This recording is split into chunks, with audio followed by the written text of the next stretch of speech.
Cake म्हटलं की लहानापासून ते मोठ्यापर्यंत अगदीच सगळ्याचा खूप आवडतो.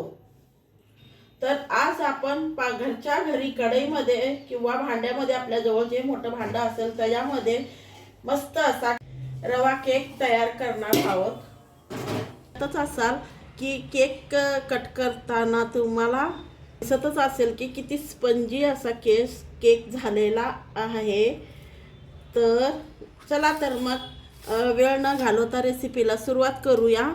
श्री स्वामी समर्थ. सर सगळ्यात पहिल्यांदा मिक्सरचं मोठं भांडं घेतलेलं आहे. कोणत्याही एक वाटीचा किंवा कपाचा किंवा आपल्याजवळ तुमच्याजवळ जे काही अवेलेबल असेल ते तुम्ही घेऊ शकता.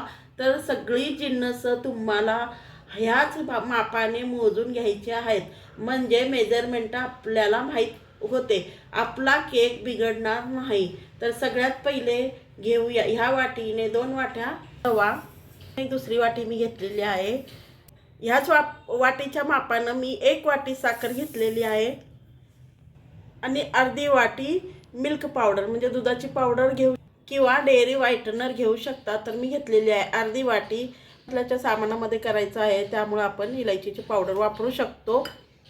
आता हे सर्व आपण आता मिक्सरला फिरून घेऊया, असं पावडर तयार करून घेऊया. आणि दूध पावडर वापरल्यामुळं आपला केकला एक माव्याचं चव येणार आहे. तर चला तर मग याला चांगलं असं पीस वाटून घेते. तर पावडर अशी आपली तयार झालेली आहे. हे बघा, बघू शकता किती छान अशी पावडर झालेली आहे. हे पीठ कोरडा असताना मी थोडंसं मीठ घालून घेणार आहे. थोडंसं गोडाचा पदार्थ म्हटल्यावर मीठ घालावंच लागतं. तर आता मी ज्या मापानं वाटीनं मी सर्व जिन्नस घेतले होते त्या पाऊण वाटी मी तेल घेतलेलं आहे. पण आणि ह्याच वाटीच्या मापानं आपल्याला दही घ्यायचं आहे. दही ताजं पाहिजे, आंबट नसू नये. आता सध्याला मी अर्धी वाटी दूध घेतलेलं आहे. दूध आपल्याला 1 वाटी घ्यायचं आहे, पण अर्धी वाटी आता मी घालून घेते आणि सर्व जिन्नस मिक्स करून घेते चमच्यानं. सर्व मिक्स करून घेते मी मिक्सरमधनं, म्हणजे आपल्याली पावडर तयार झालेली आहे. तेल दही उडून मिक्सर चालू केल्यावर उडतो, म्हणून आपण ह्या चमच्याच्या साह्यानं पहिले सर्व मिक्स करून घेऊया. आणि राहिलेले अर्धी वाटी सुद्धा मी ह्याच्यात घालून घेते. आता हे मिक्सरला छान असं फिरून घेऊया. मिक्सरला फिरून घेतलं आहे. तर बघूया. तर हे बघा, मिक्सरला फिरून घेतल्यामुळे छान असे फाईन पेस्ट तयार झालेली आहे. हे बघा, बघू शकता. रवा केक बनवण्याकरता तयार झालेले आहे हे मिश्रण. तर तुम्ही बघू शकता ह्याची किती छान अशी पेस्ट तयार झालेली आहे, फाईन असं पेस्ट तयार झालेली आहे. तर चला तर मग याला एक 10 मिनिटं ठेवूया. तर आता आपल्याला केक ओव्हनमध्ये करायचं नाही आहे, तर मी आपल्याला भगुन्यामध्ये केक करायचा आहे. तर त्याकरता मी घातलेलं आहे भगुन्यामध्ये केक बेक करण्यासाठी मीठ घातलेलं आहे. आणि त्याच्यातच ठेवूया अशा प्रकारचा स्टँड. तर आता ह्याला गरम करूया हीटवर. 10 मिनिटं आपलं ते मिश्रण भिजत आहे तोपर्यंत आपण ह्याला हीट करून घेऊया, म्हणजे ओव्हन तयार करून घेऊया आपण. तर असं ताट लावून असं ठेवलेलं आहे, हे गरम होत आहे. आणि घेतलेलं आहे मी केकचं भांडं. या भांड्यामध्ये आपल्याला केक तयार करायचं आहे. तर या भांड्याला मी तेल लावून घेणार आहे. सगळीकडे असं याला तेल लावून घेते. तेल लावून घेऊया, म्हणजे केक आपला चांगला अज्यात निघणार. तेल लावून घेतलेलं आहे. वरनं भुरकूया आपण मैदा. जर बटर पेपर असेल तर तुम्ही बटर पेपरचा वापर करू शकता. त्याच्यात घालूया आपण मिश्रण. तर 10 मिनिटं झालेले आहेत. तर चला तर बघूया. रवा वापरलो होतो तर त्याकरता आपण 10 मिनिटं याला असंच ठेवलं होतं. आता ह्याच्यात घालूया आपण बेकिंग पावडर 1 चमचा घ्यायचा आहे आणि अर्धा चमचा खाण्याचा सोडा म्हणजे बेकिंग सोडा. हे दोन्ही आपल्याला घ्यायचं आहे, पण अर्धा चमचा खायचा सोडा आणि 1 चमचा आपला बेकिंग पावडर. आणि ह्याच्यावरच थोडंसं दूध घालूया. मला मिश्रण जरा घट्ट वाटतो आहे. याच टायमाला आपण 1, 2, 3 चमचा दूध वापरू शकतो. जर पेस्ट जर जास्त घट्ट झाली असेल तर छान असं मिश्रण मी हलवून घेतलेलं आहे सोडा घातल्यामुळं. तर चला तर मग आपण ह्याच्यामध्ये घालून घेऊया भांड्यात.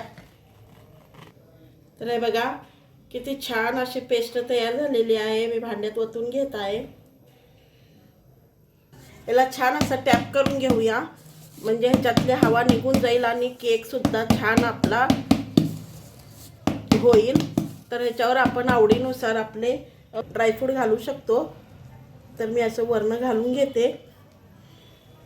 पिस्ता घालून घेतलेला आहे. आता बदामाचे तुकडे घालून घेते. असा तर आपण मावा केक तयार व्हावा म्हणून आपण ह्याच्यामध्ये ऑलरेडी तर दूध पावडर वापरलेली आहे. तर चला तर मग स्टीमर तयार आहे का बघूया आपण. तयार आहे, गरम झालेला आहे. आता हे आपण मध्यभागी असं ठेवून देऊया आणि अर्धा तास म्हणजे एक 30 ते 35 मिनिटं याला आपण झाकून ठेवूया. केक तयार आहे. तर आपण ह्याला काढूया. एकदा असा हा आपला ड्रायफ्रूटचा केक तयार आहे. तर आपण याला एक 10 मिनिटं थंड करायला ठेवूया. केक आपला थंड झालेला आहे. तर चाकूच्या साहाय्याने आपण ह्या केकला लूज करून घेऊया म्हणजे केक आपला साईडनं आजात निघेल. असं ताट असं ठेवून असं पलटी मारूया केकला. मैदा लावल्या कारणानं आपलं चांगलं निघतोय भांड. बघूया. वाव, कलर किती छान आलेला आहे बघू शकता. आता आपण ह्याला सीधा करूया.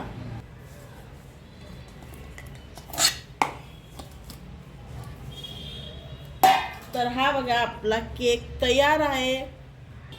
तर हा बघा किती स्पंजी झालेला आहे.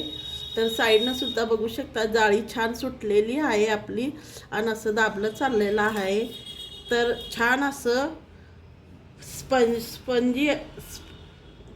स्पंजी असा केक तयार झालेला आहे. तर चला तर मग आपण ह्याला कट करून पाहूया. तर आता ह्या घरच्या साहित्यात ज्या आपल्या घरात अवेलेबल आहे त्या साहित्यामध्ये आपण केक तयार केलेला आहे. आता क्रिसमस डे येणार आहे तर तुम्ही करून पहा आणि तुम्ही बघतच असाल की केक कट करताना तुम्हाला दिसतच असेल की किती स्पंजी असा केक झालेला आहे. तर चला तर मी एक तुम्हाला काढून दाखवते. हे बघा किती स्पंजी आणि स्मूथ असं झालेलं आहे. तुम्हाला तोडून दाखवते. वाव, इतकी छान वाटू लागलं आहे खरंच. तर तुम्ही सुद्धा करून पहा. Happy Christmas day. चलो काजल ले लो केक, देखो कैसा बना. खाऊन सांग कसं झालंय. यम्मी. Happy Christmas day.